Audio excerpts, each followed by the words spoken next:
Hello everyone. तो पिलाने तुमको आम YouTube channel Odia academy classes रे स्वागत करुच्ची। तो पिलाने देख डिस्क्रिप्शन तुमने देखि आज आम हिस्ट्री फास्ट क्लास करवा।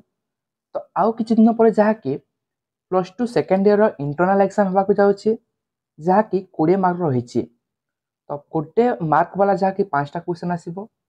ओके, तापर जहाँकि 2 मार्क वाला 3टा क्वेश्चन आसो और 3 मार्क वाला 3टा क्वेश्चन आसो। टोटाल जहाँकि 20 मार्क एग्जाम हम। तो तार जो सिलेक्टिव क्वेश्चन गुड़ा अच्छे ताको आम डिस्कसन करवा।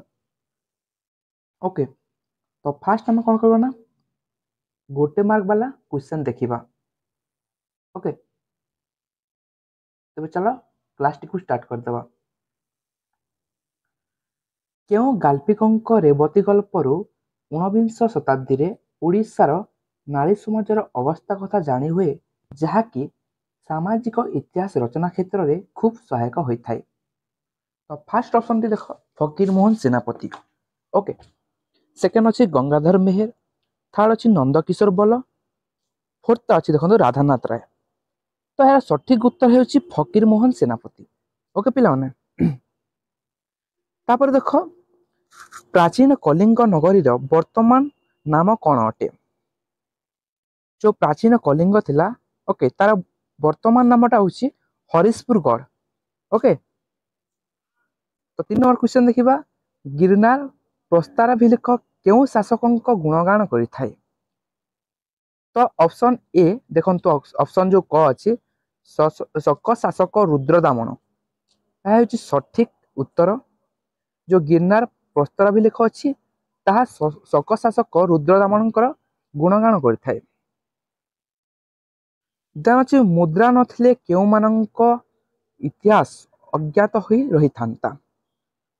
तो पिलाने देख मुद्रा मुद्रा द्वारा जहाँकि गोटे राजार जो समय सीमा अच्छी ताहा जना पड़ी थाए। देख गोटे कॉइन रे तुम जानी गोटे जदि 2 टंकिया गोटे कि 5 टंका हो से लिखा होता है कि इयर्क बोली मेंशन थाए 2005 ना 19 केते गोटे लिखा होता है। तो सही जो जहाँकि सही समय काल को जना पड़ी थाए। तापर से कॉइन जहाँकि गोटे चित्र भी देखा मिले। तो सही चित्र द्वारा जहाँकि कौन सी देवादेवी हो कि कौन सी आमर जो कि राष्ट्रीय चिन्ह हो ताको आम जानी पार था का साहाय्य मुद्रा साहाय्य। तो ठीक मुद्रा नथिले केउ मानक इतिहास अज्ञात होई रही थांता। तो देख इंडो ग्रीक शासकों जहाँकि मुद्रा नथिले इतिहास अज्ञात होई रही थांता। ओके, तो 5 नंबर देख क्यों शिलालेखरू आर्य मानक भारत आगमन कथा सूचित हुए। तो यार सठिक उत्तर होची देख पिला माने बोघाजकोई शिलालेख। बोघाजकोई शिलालेख रु आर्य मानक भारत आगमन कथा सूचित हुए। ओके, देन देख क्यों कीर्तिस्तंभ भारतर जातीय चिन्ह सहित संपृक्त। तो देख यार सठिक होची सारनाथ कीर्तिस्तंभ। सारनाथ कीर्तिस्तंभ जो जहाँकि भारतर जातीय चिन्ह रही। ओके, तो ऑप्शन ग जहाँकि राइट उत्तर अटे। 7 नंबर क्वेश्चन देख क्या आधार करी इतिहास रचना करा जाए। तो कहानी केबे इतिहास हो पारिबनी, किंवदंती केबे इतिहास हो पारिबनी, लोककथा केबे इतिहास हो पारिबनी। जो समय आम उपादान पाउछु ताकू नेकी जाके इतिहास रचना करा जाय थाए। जेमिति कि हो प्रत्नतात्विक, साहित्यिक किंबा अभिलेख कार्य। ओके, देन देख विक्टोरिया मेमोरियल स्थापत्य क्यों कला स्थापत्यर बलिष्ठ प्रमाणर निर्देशन अटे। तो विक्टोरिया मेमोरियल स्थापत्य इंडो यूरोपीय कला स्थापत्यर बलिष्ठ प्रमाणर निर्देशन अटे। ओके पिला माने 9 नंबर देख पुराणर केउं विभागरु प्राचीन भारतर विभिन्न राजवंश यथा दुर्जंक, शिशुनाग, मौर्य, शुंग, सातवाहन आदि विषय रे तथ्य प्राप्त होता है। देख वंशानुचरित पुराण जहाँकि वंशानुचरित विभाग प्राचीन भारतर विभिन्न राजवंश यथा ଦୁର୍ଜାଙ୍କ, ଶିଶୁନାଗ, ମୌର୍ଯ୍ୟ, ଶୁଙ୍ଗ, ସାତବାହନ ଆଦିଙ୍କ ବିଷୟରେ ତଥ୍ୟ ପ୍ରାପ୍ତ ହୋଇଥାଏ। ଓକେ, ଦେନ୍ ଦେଖ ବିଶାଖା ଦତ୍ତଙ୍କ ମୁଦ୍ରା ରାକ୍ଷସ ଗ୍ରନ୍ଥ ଯେଉଁ ରହିଛି କେଉଁ ନରପତିଙ୍କ ଉପରେ ଆଲୋକପାତ କରିଥାଏ? ଯେଉଁ ବିଶାଖା ଦତ୍ତଙ୍କର ମୁଦ୍ରା ରାକ୍ଷସ ଗ୍ରନ୍ଥ ଅଛି ସେଇଥିରୁ କେଉଁ ରାଜା ବା ନରପତିଙ୍କ ଉପରେ ଆଲୋକପାତ କରାଯାଇଛି? ତ ଏହା ଦେଖ ଚନ୍ଦ୍ରଗୁପ୍ତ ମୌର୍ଯ୍ୟଙ୍କ ବିଷୟରେ ଲେଖା ଅଛି। ଓକେ, ଦେନ୍ ଦେଖିବା ଭାରତର ପ୍ରାଚୀନତମ ମୁଦ୍ରା ରୂପେ କେଉଁ ମୁଦ୍ରାକୁ ଗ୍ରହଣ କରାଯାଇଛି? ଓକେ, ଯେମିତି ଏବେ ଯେମିତି ମୁଦ୍ରା ଚାଲିଛି ଆଗରୁ ବି ଚାଲିଥିଲା, ତ ଫାଷ୍ଟ କେଉଁ ମୁଦ୍ରାକୁ ପ୍ରଥମେ ଗ୍ରହଣ କରାଯାଇଥିଲା? ତ ଫାଷ୍ଟ ମୁଦ୍ରା ହେଉଛି ଓକେ ମୌର୍ଯ୍ୟ ଯୁଗର ଛାପା ମୁଦ୍ରା। ଅପସନ କ ଯେଉଁ ଅଛି ମୌର୍ଯ୍ୟ ଯୁଗର ଛାପା ମୁଦ୍ରା ହେଉଛି ଭାରତର ପ୍ରାଚୀନତମ ମୁଦ୍ରା। ହରପ୍ପା ସଭ୍ୟତାର କେଉଁ ଅଞ୍ଚଳରୁ ଏକ ପୋତାଶ୍ରୟର ସନ୍ଧାନ ମିଳିଛି? ହରପ୍ପା ସଭ୍ୟତାର ଲୋଥାଲ ଗୋଟେ ଅଞ୍ଚଳ ଥିଲା ଯେଉଁ ଅଞ୍ଚଳରେ କି ଏକ ପୋତାଶ୍ରୟ ସନ୍ଧାନ ମିଳିଛି। ତାପରେ ଦେଖିବା ଆହ୍ଲାବାଦ ପ୍ରଶକ୍ତିରେ କେଉଁ ରାଜାଙ୍କ କୃତିତ୍ୱ ସମ୍ପର୍କରେ ଉଲ୍ଲେଖ ଅଛି? ଆହ୍ଲାବାଦ ପ୍ରଶକ୍ତିରେ ଯାହାକି ସମୁଦ୍ରଗୁପ୍ତଙ୍କ କୃତିତ୍ୱ ସମ୍ପର୍କରେ ଉଲ୍ଲେଖ ରହିଛି। ଓକେ, ଏହି କ୍ୱେଶ୍ଚନଟା ଆସିଥାଏ। ନାସିକ ପ୍ରଶକ୍ତିର କେଉଁ ରାଜାଙ୍କ ସମ୍ପର୍କରେ ଜଣାପଡ଼ିଥାଏ? ନାସିକ ପ୍ରଶକ୍ତିରେ ଓକେ ଗୌତମୀ ପୁତ୍ର ସାତକର୍ଣ୍ଣୀ।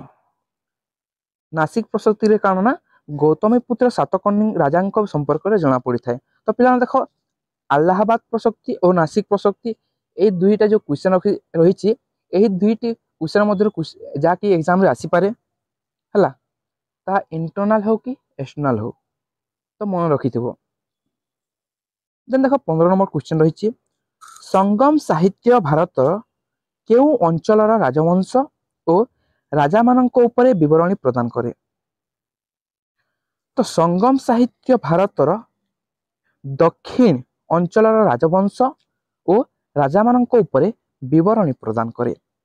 ସଙ୍ଗମ ସାହିତ୍ୟ ଭାରତର ଯେଉଁ ଦକ୍ଷିଣ ଭାରତ ରହିଛି ସେହି ଅଞ୍ଚଳର ରାଜବଂଶ ଓ ରାଜାମାନଙ୍କ ଉପରେ ବିବରଣୀ ପ୍ରଦାନ କରିଥାଏ। ଓକେ, ଦେନ୍ ଦେଖ 16 ନମ୍ବର କ୍ୱେଶ୍ଚନ ଦେଖିବା ପ୍ରାଚୀନ ଭାରତ ଇତିହାସ ରଚନା ପାଇଁ ଉପାଦାନ ଭାବେ ଅଭିଲେଖ ବା ଖୋଦିତ ଲେଖା ହେଲା କୋଉଟା ନା ପ୍ରତ୍ନତାତ୍ତ୍ୱିକ ଉପାଦାନ। ମାଟି ତଳୁ ଯାହାକି ଖୋଲି ଖୋଲି ଯେଉଁ ଆମେ ସବୁ ଉପାଦାନ ପାଇଥାଉ ତାକୁ ଆମେ ପ୍ରତ୍ନତାତ୍ତ୍ୱିକ ଉପାଦାନ କହିଥାଉ, ତୁମମାନେ ସମସ୍ତେ ଜାଣିଥିବ। ଓକେ, ତ ପ୍ରାଚୀନ ଭାରତ ଇତିହାସର ରଚନା ପାଇଁ ଉପାଦାନ ଭାବେ ଅଭିଲେଖ ବା ଖୋଦିତ ଲେଖାକୁ ହେଲା ପ୍ରତ୍ନତାତ୍ତ୍ୱିକ ଉପାଦାନ। ଏପିଗ୍ରାଫିର ଅର୍ଥ କ'ଣ? ଏପିଗ୍ରାଫିର ଅର୍ଥ ହେଉଛି ଶିଳାଲେଖ ଅନୁଧ୍ୟାନ। ଓକେ, ମୁଦ୍ରା ଅନୁଧ୍ୟାନ ପଦ୍ଧତିକୁ କ'ଣ କୁହାଯାଏ? ମୁଦ୍ରା ଅନୁଧ୍ୟାନ ପଦ୍ଧତିକୁ ମୁଦ୍ରା ତତ୍ତ୍ୱ କୁହାଯାଏ। এটা তোমরা ସମସ୍ତେ ଜାଣିଥିବ। ଦେନ୍ ଦେଖ ଇମ୍ପୋର୍ଟାଣ୍ଟ କ୍ୱେଶ୍ଚନ ଗୋଟେ ସୂତ୍ର ପିଟକ କେଉଁ ଧର୍ମର ଧର୍ମଗ୍ରନ୍ଥ ରୂପେ ପରିଚିତ? ସୂତ୍ର ପିଟକ ଯାହାକି ବୌଦ୍ଧ ଧର୍ମର ଧର୍ମଗ୍ରନ୍ଥ ରୂପେ ପରିଚିତ ଅଟେ। ତ ଏହା ଗୋଟେ ଇମ୍ପୋର୍ଟାଣ୍ଟ କ୍ୱେଶ୍ଚନ ଅଟେ। ସୂତ୍ର ପିଟକ ନା କାହା ନା ବୌଦ୍ଧ ଧର୍ମର ଗୋଟେ ଧର୍ମଗ୍ରନ୍ଥ। ଓକେ, ରାଜାରାଣୀ ମୁଦ୍ରା କିଏ ପ୍ରଚଳନ କରିଥିଲେ? ରାଜାରାଣୀ ମୁଦ୍ରାଟା ହେଲା ପ୍ରଥମ ଚନ୍ଦ୍ରଗୁପ୍ତ ପ୍ରଚଳନ କରିଥିଲେ। ତ ଫାଷ୍ଟ ଯେଉଁ ଚନ୍ଦ୍ରଗୁପ୍ତ ଥିଲେ ପ୍ରଥମ ଚନ୍ଦ୍ରଗୁପ୍ତ ସେ ରାଜାରାଣୀ ମୁଦ୍ରା ପ୍ରଚଳନ କରିଥିଲେ। ଓକେ, ଯେମିତିକି କହିଥିଲେ ମୌର୍ଯ୍ୟ ଯୁଗର ଛାପା ମୁଦ୍ରା ଭାରତର ପ୍ରାଚୀନତମ ମୁଦ୍ରା ରୂପେ ଗ୍ରହଣ କରାଯାଇଛି। ତ ରାଜାରାଣୀ ମୁଦ୍ରା କିଏ ପ୍ରଚଳନ କରିଥିଲେ ମାନେ ପ୍ରଥମ ଚନ୍ଦ୍ରଗୁପ୍ତ। ଓକେ, ଆର୍ଯ୍ୟ ଏବଂ ଦ୍ରାବିଡ଼ ମାନଙ୍କ ମଧ୍ୟରେ ସଂଘର୍ଷ ବିଷୟରେ କେଉଁ ପୁସ୍ତକରୁ ଜାଣି ହୁଏ? ଯେଉଁ ଆର୍ଯ୍ୟ ଏବଂ ଦ୍ରାବିଡ଼ ମାନେ ରହିଥିଲେ ତାଙ୍କ ବିଷୟରେ ନା ରାମାୟଣ ପୁସ୍ତକରୁ ଯାହାକି ଆର୍ଯ୍ୟ ଏବଂ ଦ୍ରାବିଡ଼ ମାନଙ୍କ ମଧ୍ୟର ସଂଘର୍ଷ ବିଷୟରେ ଜଣା ପଡ଼ିଥାଏ। ओके देन 22 नंबर क्वेश्चन देखिबा केउ अनुशासन प्रतिभार वंशर कृतित्व उपरे आलोकपात करिथाए। ओके ग्यालियर अनुशासन प्रतिभार वंशार कृतित्व उपरे आलोकपात करिथाए। 23 नंबर क्वेश्चन देखिबा क्यों पुस्तकरू प्राचीन भारतर विभिन्न पोताश्रय एवं दरिया पारी वाणिज्य संपर्क रे सूचना मिली थाए। आरिथेरियान सागरर पेरिप्लस ओके से पुस्तकरू प्राचीन भारतर विभिन्न पोताशय एवं दरिया पारी वाणिज्य संपर्क रे सूचना मिली थाए। 24 नंबर क्वेश्चन देख तांजोर ठारे कहार स्थापत्य कला विद्यमान अछि। ओके तो तांजोर ठारे जहाँकि चौल स्थापत्य कला विद्यमान अछि। चौल मानकर जो स्थापत्य कला अछि ताहा तांजोर ठारे अवस्थित रहिछि। ओके प्रयाग प्रशक्ति क्यों प्रकार अभिलेख अटे। प्रयाग प्रशक्ति प्रशंसावाचक अभिलेख अटे जो थिरे कि केवल प्रशंसा ही करा जाय थाए राजा विषय रे। ओके देन देखिबा टोलेमीଙ୍କ द्वारा रचित पुस्तकर नाम कौन। टोलेमीଙ୍କ द्वारा रचित पुस्तकर नाम हेउछि भूगोल। यह मध्य गोटे इंपोर्टेंट क्वेश्चन अटे। अशोकଙ୍କ अभिलेख मानक मध्यरे केतोटी शिलालेख आविष्कार करा जायछि। टोटाल जहाँकि 14टी अभिलेख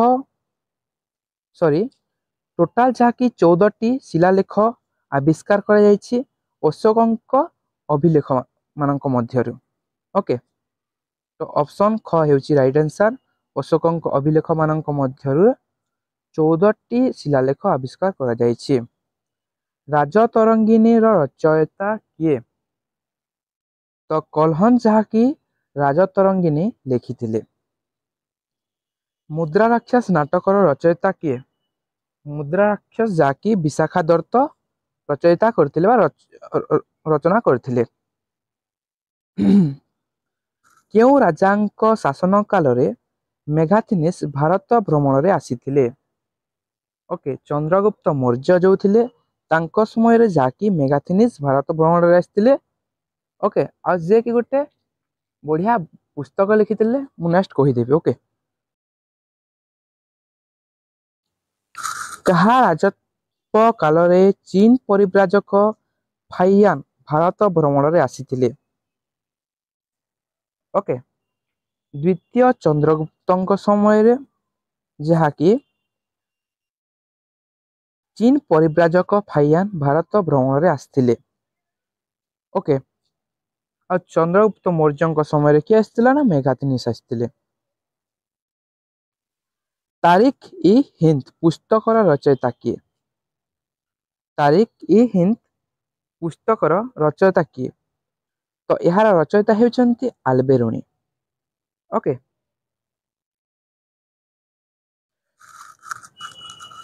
तबाकत इ नासिरी। तबाकत इ नासिरी पुस्तकर रचयिता किए।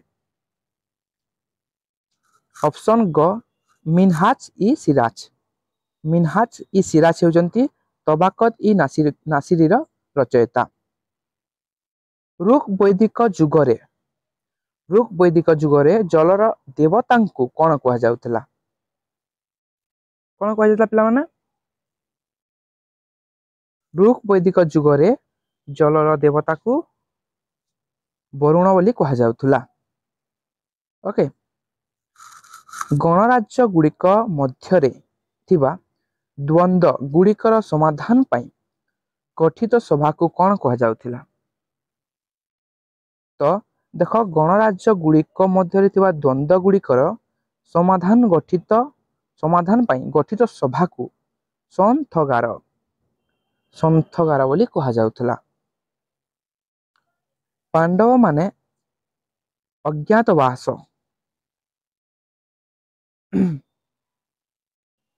तो पांडव माने अज्ञातवास समय रे केउठारे आत्मगमन करथिले? मत्स्या। तो मत्स्या ठारे जाकि पांडव माने अज्ञातवास समय रे आत्मगोपन करथिले। इंडिका ग्रंथर रचयिता किए? मु कहितली आपनको तमको कहितली मु इंडिका ग्रंथर रचयिता हेउचंती मेगाथिनिस, जे कि किछि समय पूर्व कहितली मु तमको जे कि चंद्रगुप्त मौर्य हला चंद्रगुप्त मौर्य समय रे भारत भ्रमण रे आस्तिले मेगाथिनिस। ओके, इंडिका ग्रंथर रचयिता करथिले के ना मेगाथिनिस। सी ग्रंथर रचयिता किए? हुएंसा हेउचंती सी ग्रंथर रचयिता। कहा राजत्व काल रे हुएंसा भारत भ्रमण रे आस्तिले? तो पिलाना देख हर्षवर्धन गोटे राजा थिले जहांक राजत्व काल रे हुएंसा भारत भ्रमण रे आस्तिले। चालुक्य नरपति द्वितीय पुलकेशी संपर्क रे केउथिरु जना पड़ी थाए? ऐहल प्रसक्ति। ओके, ऐहल प्रसक्ति रे चालुक्य नरपति द्वितीय पुलकेशी संपर्क रे जना पड़ी थाए। केउ जुगरे हरप्पा सभ्यतार विकास घटी थिला? ब्रोंज। ओके, ब्रोंज जुगरे हरप्पा सभ्यतार विकास घटी थिला। मालविकाग्नि मित्रम नाटकर रचयिता किए? तो कालिदास जहाँकि मालविकाग्नि मित्रम रचयिता करथिले बा लिखिथिले। हर्ष चरित्र रचयिता किए? हर्ष चरित्र रचयिता हेचंती बाणभट्ट। ओके, से जहाँकि हर्ष चरित्र लिखिथिले। महाभाष्य रचयिता किए? पतंजलि जहाँकि महाभाष्य रचना करथिले। तो यही बुक और तार ऑथर मान नाम अधिकांश एग्जाम रे पड़ी थाए, तो मन रखिदब। सिंधु सभ्यतार केउ अंचल रु तंबा आमदानी करा जाउथिला? ओके, दक्षिण भारत एवं राजस्थान। ऑप्शन को देख, दक्षिण भारत एवं राजस्थान अंचल रु तंबा आमदानी करा जाउथिला सिंधु सभ्यतार। ओके, विक्रमाचरित पुस्तकर रचयिता किए?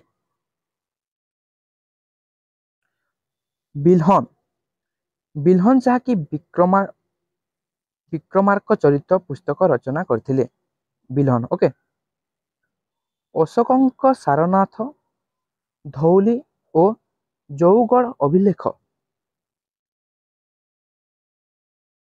केउ अभिलेखर श्रेष्ठ नमूना?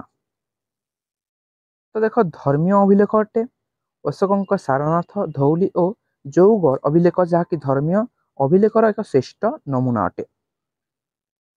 तापर देख कुमारपाल चरित रचयिता किए? कुमारपाल चरित जहाँकि गोटे पुस्तक रही तार रचयिता किए?